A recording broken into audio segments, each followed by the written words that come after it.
Good evening everyone, welcome to exam India. स्वागत है आप सभी का हमारे यूट्यूब चैनल एग्जाम इंडिया पर। I hope you all are doing good. अच्छे से पढ़ रहे होंगे, सभी लोग ढंग से वीडियोस देख रहे होंगे। आज की क्लास आप लोगों की ईडियम्स की क्लास है। एक क्लास हम लोगों ने ईडियम्स की पहले भी रखी थी जो लाइव थी। उसके बाद 2 ईडियम्स की क्लास बच्चे आप लोगों को रिकॉर्डेड मिलेगी। किसी फैमिली फंक्शन की वजह से मैं 2 दिन के लिए ऑफ पर हूँ, तो 2 क्लासेस मैंने रिकॉर्ड कर दी। मैं नहीं चाहती कि आप उस टाइमिंग को वेस्ट कर दें, उस टाइम को यूज ना करें, तो 2 क्लासेस में रिकॉर्ड कर जा रही हूँ। और रिकॉर्डिंग करी भी ईडियम्स की ताकि वो मेरे बिना समझाए भी आप समझ सके और प्रीवियस ईयर की ईडियम्स आपकी प्रैक्टिस हो जाए। कुछ प्री की ईडियम्स है, कुछ मेंस की ईडियम्स है, मिक्स करके मैं एक सेट लेकर आई हूँ ईडियम्स का, जो आज की क्लास में आप लोगों को करवाया जाएगा। नोट्स बनाने की ईडियम्स की जरूरत नहीं है बच्चे, अगर ध्यान से 1-2 बार ईडियम्स की क्लास देखोगे तो सेटल हो जाएगा। तो ठीक है, चलिए करते हैं स्टार्ट। हम पहली अपनी एक ईडियम की क्लास हो चुकी है, सेकंड ईडियम की क्लास, ठीक है, कुछ बेहतरीन संडे क्वेश्चंस के साथ। फर्स्ट क्वेश्चन है आपके पास, टू हिट द जैकपॉट। ठीक है, मैं कोशिश करूंगी मैं ज्यादा से ज्यादा ईडियम्स करवा सकूं, तो थोड़ी सी स्पीड अप करके चलेंगे। ठीक है, तो फर्स्ट ईडियम है हमारे पास to hit the jackpot. 4 option है, to gamble, to get an unexpected victory, to be wealthy, to make money unexpectedly. ठीक है, इसका मतलब होता है कि एक्सपेक्ट नहीं किया था और ज्यादा पैसा कमा लिया। To hit the jackpot. चलिए नेक्स्ट की तरफ चलते हैं। नेक्स्ट हमारे पास to let the cat out of the bag. To let the cat out of the bag का मतलब होता है सीक्रेट रिवील कर देना। मैंने कहा don't hesitate, let the cat out of the bag, शर्माओ मत, उसकी बात बता दो। ठीक है, उसका सीक्रेट रिवील कर दो। तो जब आप किसी का सीक्रेट ना चाहते हुए भी रिवील कर दो, तब भी हम कहते हैं he let the cat out of the bag. Clear? तो let the cat out of the bag का मतलब क्या होता है?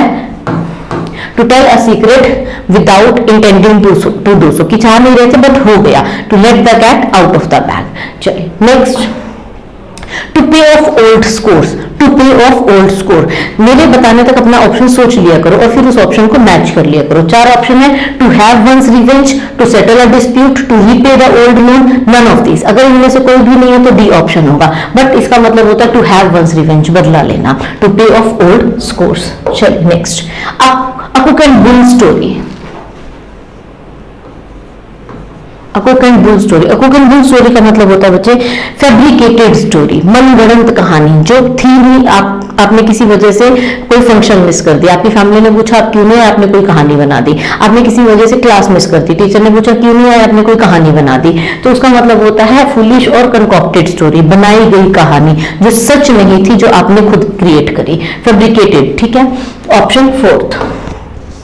To beat the air. अब एयर को बीट करना कैसा टास्क है, हमको पता है एफर्टलेस टास्क है। आप कितना भी कर लो कोई फायदा नहीं है, ऑल इन वेन, सब बेकार ही होना है। तो टू बीट द एयर का मतलब क्या हो सकता है? Frantic efforts, act foolishly, make efforts that are useless और vain, to make every possible effort, make effort that are useless और वेन, जो किसी भी काम के नहीं है वो एफर्ट्स करते जा रहे हो। To you are trying to beat the air, you are trying to beat the air.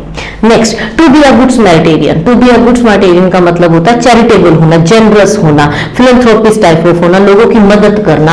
A genuinely charitable person, उसको बोलते हैं गुड स्मैरिटेरियन। ठीक है, बाकी ऑप्शन हमारे गलत हैं। जब मैं क्वेश्चन बोल रही हूँ साथ साथ अपना ऑप्शन चूज कर लो। मैं चाहती हूँ ज्यादा से ज्यादा ईडियम हो जाए, तो थोड़ा सा स्पीड अप है ताकि एटलीस्ट 40 ईडियम्स हम कवर कर लें इस 1 घंटे की क्लास में। To take a leaf out of somebody's book. To take a leaf, किसी की चीज का कुछ हिस्सा निकाल लेना। इसका मतलब क्या है? To take him as a model, no. To steal something valuable, हो सकता है। To follow the dictates of someone, no. To conform to other standard, no. To steal something valuable, किसी का कोई हिस्सा ले लेना, किसी की कोई चीज चोरी कर लेना, उसको बोलते हैं कि to take a leaf out of somebody's book, किसी की बुक से आपने कोई चीज निकाल ली।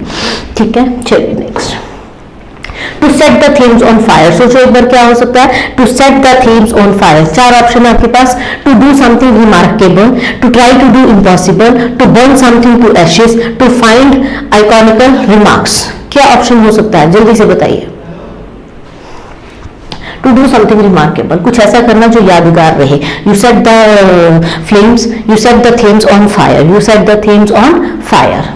Next, to show one's teeth. To show one's teeth, अगर मैं हिंदी से रिलेट करवा दूं तो बहुत आसान हो जाएगा। किसी को दांत दिखाना, दांत दिखाने का मतलब क्या है? To adapt a threatening attitude, ऐसा एटीट्यूड अडैप्ट कर लेना जैसे आप किसी को कुछ हार्म करने जा रहे हो, आप किसी को दांत से दिखा रहे हो। ठीक है, तो थोड़ा सा रिलेट कर लेना और ये ध्यान रह जाएगा। टू शो वंस टीथ का मतलब होता है नहीं, no, to adopt a threatening attitude, जिससे दूसरों को आप धमका रहे हो, जिससे आप दूसरों को डरा रहे हो, ऐसा एटीट्यूड आप अपने में ले आते हो, उसको बोलते हैं to show one's teeth. To pour oil in troubled water, to pour oil in troubled water का मतलब होता है कोई चीज बहुत ज्यादा उथल पुथल थी, उसमें आपने ऑयल डाल के उसको शांत कर दिया। कोई सिचुएशन बहुत खराब थी, आपने कुछ बात कही, वो सिचुएशन शांत हो गई, आपने उसको पेसिफाई कर दिया, चीजों को शांत कर दिया। To format trouble, to add to the trouble, to instigate, to calm a quarrel with soothing words. कोई चीज बहुत खराब थी, आपने उसको ठीक करने की कोशिश करी विद योर काम वर्ड्स, अपने अच्छे वर्ड्स के साथ, शांति के साथ, ठीक है, स्पेसिफाई कर दिया। To calm a quarrel with soothing words, ऐसे वर्ड्स जो सूदिंग है, जो सुनने में अच्छे लग रहे हैं। क्लियर? चलिए next. To hold something in leash, क्या है नेक्स्ट? जल्दी से सोचो, अपना अपना क्या आपका कमेंट हो सकता है, जल्दी से सोचो। To hold something in leash, to restrain, to keep calm, to make one appear guilty, to be impatient।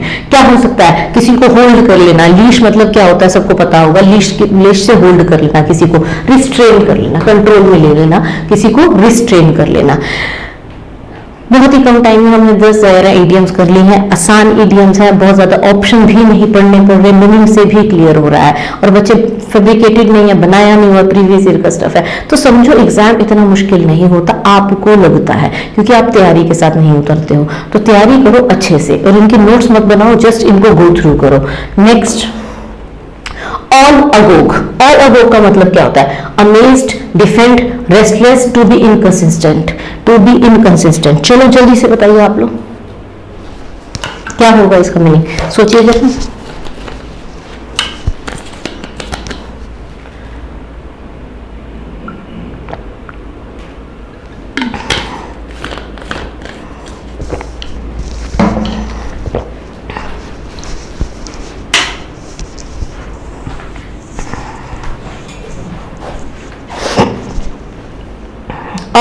All agog का मतलब होता है रेस्टलेस हो जाना। ऑल अगोग का मतलब होता है रेस्टलेस होना।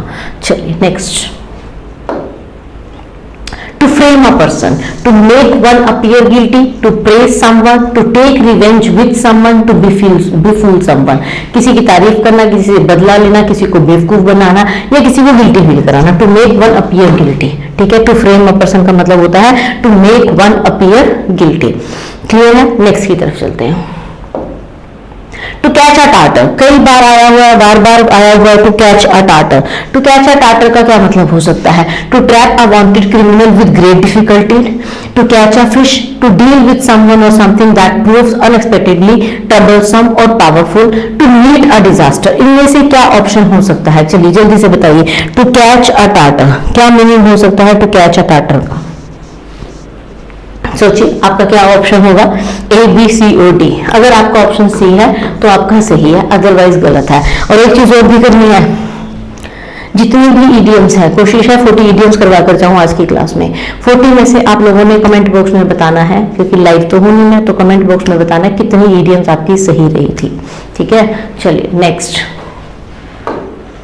to take a grain of salt, to take with some reservation, to take with total disbelief, to take wholeheartedly, to take seriously। किसी चीज पे विश्वास करना, किसी को ना मानना, किसी को बुरे दिल से लेना और किसी को सीरियस ले लेना। तो इसका मतलब होता है डिसबिलीफ, मतलब सामने वाले ने कह दिया पर आपको लग नहीं रहा कि ये ट्रुथ है, आपको लग रहा है कि सामने वाला इंसान झूठ बोल रहा है, तो इसका मतलब you are taking it with a grain of salt.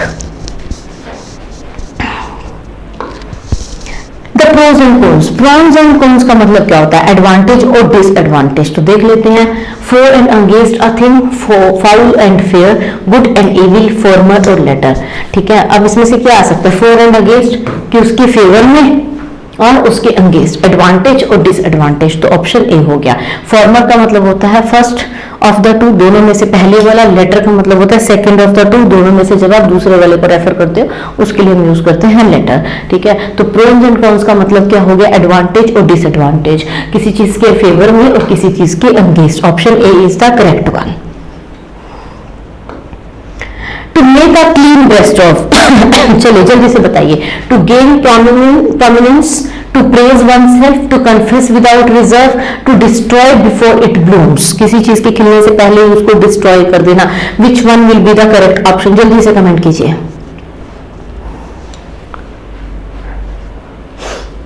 सोचिए क्या ऑप्शन होगा, जल्दी से कमेंट कीजिए।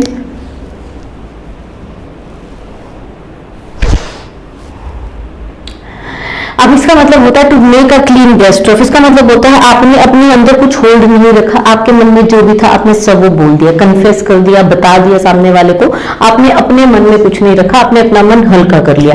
You clean a breast of, you make a clean breast of, you make a clean breast of. तो इसका मतलब हो गया टू कन्फेस विदाउट रिजर्व, मतलब कुछ भी होल्ड नहीं रखा, हर चीज आपने बता दी, उसको बोलते हैं to make a clean breast of. Next, A square peg in a round hole।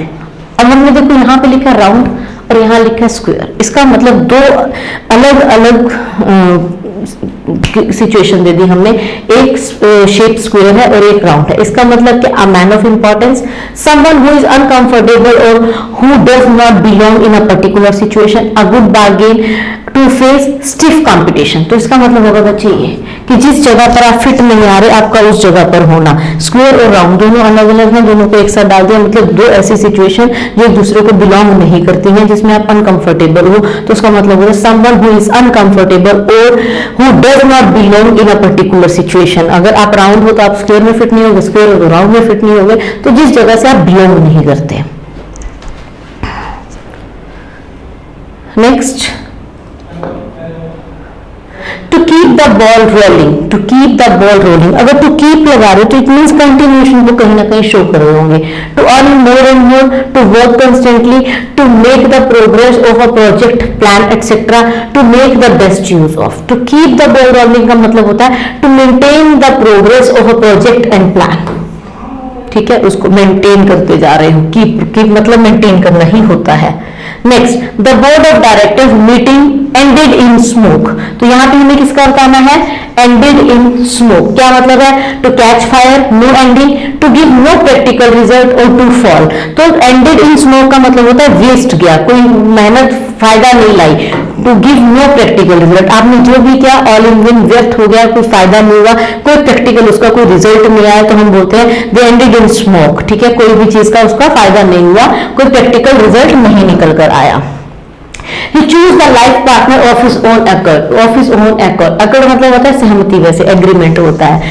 willingly, unwillingly, at his desire, by forcible action, इच्छा से, बिना इच्छा के, अपने ही डिजायर से, जो उसका मन चाहता था, by forcible action, क्या किसी ने फोर्स किया, तो इसका मतलब होता है at his desire, मतलब किसी ने नहीं कहा, अपनी इच्छा से जो चाहा था वैसा रिश्ता।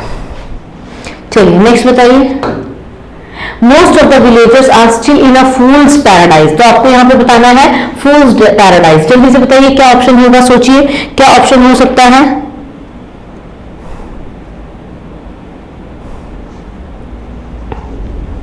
Most of the villagers are still in a fool's paradise, living in illusions, living happily to live in the midst of idiots or with happy ideas. What would be the correct option? Living in illusions, कि illusions भ्रम में ही रह रहे हैं, सच्चाई से कोई लेना देना नहीं है, भ्रम में ही है, भ्रम को ही सच माना हुआ है, तो हम उसको बोलते हैं लिविंग इन फूल्स पैराडाइज, कि फूल मतलब बेवकूफों के पैराडाइज में। Next, the result of the examination dashed her hopes, dashed her hopes, dashed her hopes का मतलब क्या होगा, bring failure, disappointment, frustrate और bring harmony। 4 options are there, what would be the correct option? जल्दी से सोचिए क्या ऑप्शन सही होगा। 4 ऑप्शन है हमारे पास, जो उसका रिजल्ट था वो लेकर आया, dashed her hopes, उसके रिजल्ट ने उसकी होप्स को क्या कर दिया, फ्रस्ट्रेट कर दिया, हार्मनी ले आया, फेलियर ले आया या डिसअपॉइंटेड। तो इसका ऑप्शन क्या होना चाहिए बच्चे, इसका ऑप्शन होगा डिसअपॉइंटेड, इसका ऑप्शन हमारा होगा डिसअपॉइंटेड। ऑप्शन बी, देखो आपके ऑप्शन मैच हो रहे हैं या नहीं हो रहे। मैं बोल रही हूँ कि जो भी मैं मीडियम स्टार्ट कर रही हूँ, जैसे ही मैं ऑप्शन बोलती हूँ फटाफट अपने मन में एक ऑप्शन सोच लो कि ये ऑप्शन सही होगा और फिर उसको चेक करो कि क्या ऑप्शन मैच हो रहा है आपका और मेरा। चलो नेक्स्ट की तरफ चलते हैं। The order disqualifying the promotion of the clerk is kept in abeyance. The order disqualifying the promotion the order का डिस्क्वालीफाई होना, the promotion of the clerk is captain, उसने क्लर्क की प्रमोशन को रखा अबेयंस में। अबेयंस का मतलब क्या होता है? सीक्रेट रखा, ओपन कर दिया, इन नो टाइम तक होगी नहीं, इन सस्पेंशन, सस्पेंशन मतलब हो भी सकती है नहीं भी हो सकती, कुछ क्लियर नहीं है, डाउट है, तो इसका मतलब होता है इन सस्पेंशन, कि हो भी सकती है नहीं भी हो सकती है, वो वाली सिचुएशन इन सस्पेंशन। क्लियर हो रहा है? आसान है, जो आपको लगता है कि हमने पहली बार सुना है उसको लिख ले, उसको मार्क कर ले, क्योंकि जो बच्चे लिखोगे मार्क करोगे तो वो चीजें ध्यान रह जाएंगी। तो जो आप पहली बार सुन रहे हो उसको बेशक से लिख लो, जो सुनी हुई है पर फिर भी ऑप्शन गलत हो गया तो उनको ध्यान दो, और जो ऑप्शन सही हो गया वो बहुत अच्छी बात है। बीफ अप, बीफ अप एक ऐसा वर्ड है जो हमने जब प्रैक्टिस सेट किए थे तो प्रैक्टिस सेट में भी आया था। बीफ अप, बीफ अप का मतलब क्या होता है? किसी चीज को और पावर दे देना, किसी चीज को पावर दे देना। तो वीक कर देना नहीं, केयर कर देना नहीं, स्ट्रेंथ कर देना यस, स्ट्रेंथन, एमलेसली नहीं। तो बीफ अप का मतलब होता है, beef up is a phrasal verb, तो बीफ अप का मतलब होता है टू स्ट्रेंथन, किसी चीज को पावर दे देना, हम उसको बोलते हैं बीफ अप कर देना। चलिए नेक्स्ट की तरफ चलते हैं। Blow, hot and cold, four options are there: permanent, temporary, to be constantly changing और to develop। क्या मतलब होगा? blow, hot and cold, four options are there। जल्दी से सोचिए कौन सा वाला ऑप्शन आपका होगा, फिर मैं अपना ऑप्शन बताऊंगी, जल्दी से सोचिए। तो blow, hot and cold का मतलब होता है to be constantly changing, बार बार बदल रहे हो, जैसे बोलते हैं कभी ठंडा कभी गर्म, कभी ठंडा कभी गर्म, तो वही सिचुएशन है, to be constantly changing। catch one's breath, catch one's breath, shock और amazement, resume normal breathing, happy mood, fearful thoughts, किसी की ब्रेथ कैच कर लेना, किसी को डरा देना, किसी को शॉक दे देना, शॉक और अमेजमेंट, किसी को डरा देना, उसको बोलते हैं he caught my breath, he caught my breath। तो catch one's breath, कितने सही जा रहे हैं अपना बनाते जाओ एस्टिमेशन कि कितने सही जा रहे हैं, कितने पहली बार चुने, कितने गलत जा रहे हैं, और फिर जो बिल्कुल नहीं सुने हुए हैं उनको लिख लेना ताकि उसको रिवाइज कर सको एक दो बार। और ईडियम्स बार बार पढ़ने पर ही क्लियर होती हैं बच्चे, अगर चाहते हो ईडियम्स में स्कोर ना जाए, अगर आप ईडियम्स में भी स्कोर खो देते हो ना तो फिर आप तैयारी कर ही नहीं सकते, क्योंकि ईडियम्स के नंबर फ्री के नंबर होते हैं। और सबसे बड़ी बात, जैसे आप कोई पैसेज पढ़ रहे हो, पैसेज में कोई ऐसी लाइन आ गई जैसे अभी हमने कहा था बीफ अप, अब हम कह रहे हैं कि इतनी बड़ी ईडियम नहीं आएगी, बट बीफ अप आ सकता है ना। अगर पैसेज में बीफ अप आ गया और आपको मीनिंग नहीं पता तो फिर आप कैसे सॉल्व करोगे? तो ग्रामर कितनी भी अच्छी है वोकैब होनी चाहिए, वोकैब कितनी भी अच्छी है ग्रामर होनी चाहिए, दोनों का बैलेंस होता है बच्चे, तब हमारी लैंग्वेज तैयार होती है। तो इसीलिए ईडियम्स की क्लासेस को रिकॉर्ड कर दिया ताकि मेरे जाने पर आप लोगों को कुछ नुकसान ना हो, उसी टाइम पर आप इस क्लास को लो, और जो लगता है पहली बार उसके नोट्स बना लो। अदरवाइज मैं बार बार बोल रही हूँ कि बच्चे ईडियम्स के नोट्स बनाने की जरूरत नहीं है, सिंपली अगर 2-3 बार भी वीडियो देखोगे तो क्लियर हो जाएगा। और मैं चाहती हूँ कि कुछ कुछ ईडियम्स की क्लासेस में लेती हूँ ताकि ज्यादा से ज्यादा ईडियम्स में आप लोगों को प्रोवाइड करवा सकूं, और जब मैं पढ़ाऊंगी आप सुन लोगे वो इनफ होगा, बस 1-2 बार सुनो इनफ हो जाएगा। क्लियर? तो कोशिश ये है कि जल्दी जल्दी बहुत सारी ईडियम्स करवाई जाए आप लोगों को। पहले कुछ क्लास थी, एक रिकॉर्ड है और इनकी 3rd रिकॉर्ड हो जाएगी। One's goose is cooked, one's goose is cooked, अब कोई चीज डन है, क्या है? Experience include to put an end to one's hope, cause destruction to put an end to one's hope. Just a minute, visible, ठीक है। इसका मतलब क्या है? To put an end to one's hopes, किसी की उम्मीदों को स्टॉप कर देना, बंद, मतलब उस पर उसको रोक देना, मतलब कुछ ऐसा कर देना जिससे उसकी उम्मीद टूट जाए। To one's goose is cooked, उसकी उम्मीदें रुक गई, बंद हो गई। डू अवे विथ, अरे ये क्या ऑप्शन है? ये नहीं है, रिमूव नहीं है। डू अवे विथ होता है किसी चीज को इरेडिकेट कर देना।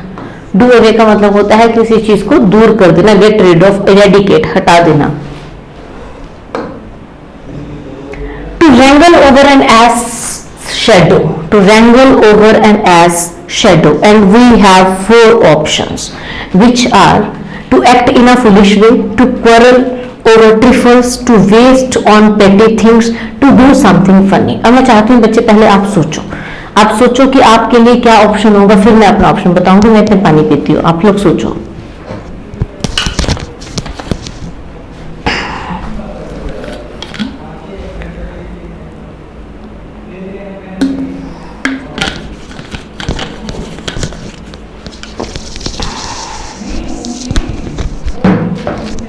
तो हमारे पास क्या था? To wrangle over an ass's shadow, क्या ऑप्शन हमारा सही होगा, क्या सोचा आप लोगों ने, ए बी सी और डी? तो इसका ऑप्शन होना चाहिए to waste time in petty things, to quarrel over trifles, छोटी छोटी चीजों पर झगड़ा करना, छोटी छोटी चीजों पर झगड़ा कर लेना, उसको बोलते हैं to wrangle over an as shadow. जिन चीजों का कोई मतलब नहीं, आप उन चीजों पर ही लड़ रहे हो, उन छोटी छोटी बातों पे ही लड़ रहे हो, जिन जो बातें एग्जिस्ट भी नहीं करती हैं, जो बातें इंपॉर्टेंट ही नहीं है लाइफ में, आप उनको लेकर ही कलेश कर रहे हो, उसकी वजह से जो बातें इंपॉर्टेंट है आप उन पर फोकस नहीं कर रहे हो, तो उसके लिए हम यूज करते हैं to wrangle over an as shadow. Hopes and choice, अच्छा है, बार बार आता है hopes and choice. Feeling of insecurity, accept और leave the offer, feeling of strength, excellent choice. मुझे ऐसा लग रहा है कि कुछ तो बहुत आसान है जो देखते ही पता चल जाता है, बट कुछ कंफ्यूजिंग होते हैं, जैसे ये था, इससे पहले वाला था। तो जैसे मैंने कहा कि कुछ मेंस के भी हैं और कुछ प्री के भी हैं, तो मिक्स किए हुए हैं। तो बच्चे जो पहली बार पढ़ रहे होंगे उसको एक बार लिख लेना, चाहे पूरा मत लिखना, सीधा इडियम लिख के उसका मीनिंग लिख देना, उसका ऑप्शन जो करेक्ट है वो लिख देना। जब आप लिखते हो तो आपका सबकॉन्शियस माइंड बच्चे एक्टिव हो जाता है, चीजें परमानेंट की तरफ चली जाती हैं, और 2-3 बार रिवीजन करते हो तो यू आर डन, आपकी वो चीजें क्लियर हो गई।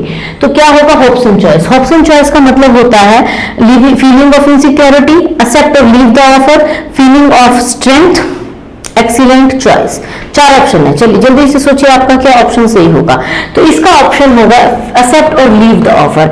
जैसे अगर सामने वाला आपसे कोई काम करवाना चाहता है, उसने आपको 2 ऑप्शन दे दिए, अब उसने दूसरा ऑप्शन ऐसा दिया जिसकी तरफ आप जाओगे नहीं, तो ऑब्वियसली आप फर्स्ट वाला चूज करोगे, उसको होप्स एंड चॉइस बोलते हैं। कि दूसरा ऑप्शन ही ऐसा रख दो कि इंसान उसकी तरफ जा ही ना सके, आप जैसा चाहते हो वैसा हो जाए, तो उसको बोलते हैं होप्स एंड चॉइस। कि आप सामने वाले के पास एक ही ऑप्शन चूज करने का मौका होता है, वो 2 नहीं ले सकता, और वो वहां पर भी उस तरीके से ऑप्शन रखा जाता है कि वो आप वाले ऑप्शन की तरफ ही चला जाए, तो उसको बोलते हैं होप्स एंड चॉइस।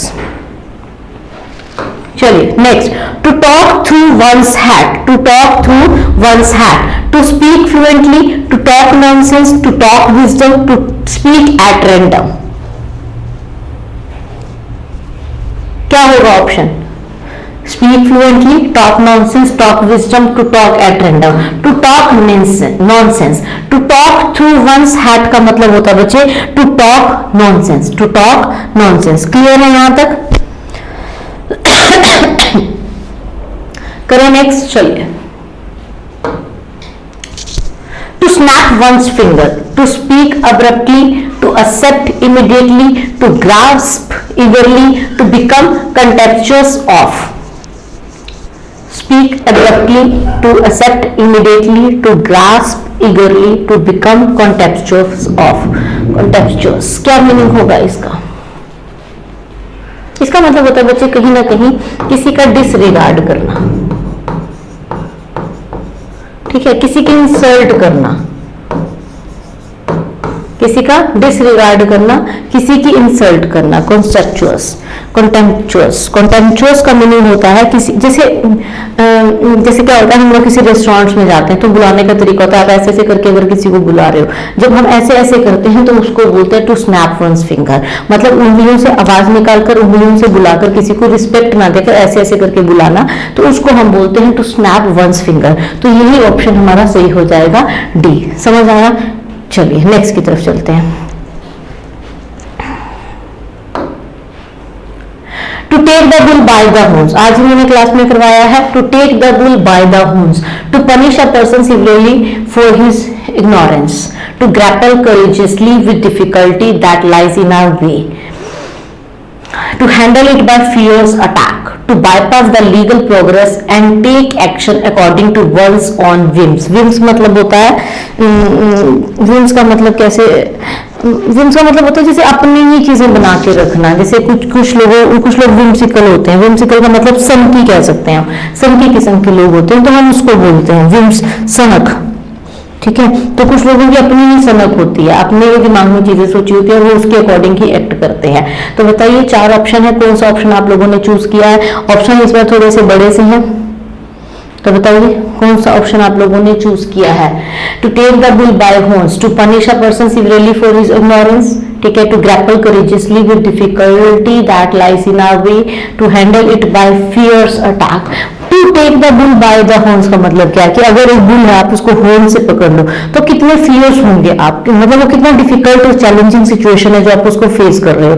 तो इसका एक मीनिंग ये भी हम मान सकते हैं, डिफिकल्ट और चैलेंजिंग सिचुएशन, ठीक है। तो वही मीनिंग यहाँ पे दे दिया, किसी चीज को हैंडल करना बाय फियर्स अटैक, मतलब आपकी तरफ से भी तो उतना होगा ना कि आप एक बुल को हॉर्न से पकड़ रहे हो, तो वही मतलब हो गया इसका कि डिफिकल्ट सिचुएशन को फेस करना, ठीक है। 34 इडियम्स हो गई हैं, लेट मी चेक, इतनी जल्दी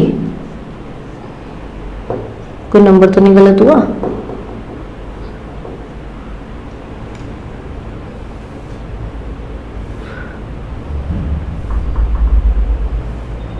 बहुत जल्दी हम लोगों ने बहुत सारी इडियम्स पढ़ ली। मैं देख रही हूँ, मेरे को लगा कि कोई नंबर ही तो नहीं हमसे छूट गया, नहीं भैया सब हो गया। Yes yes,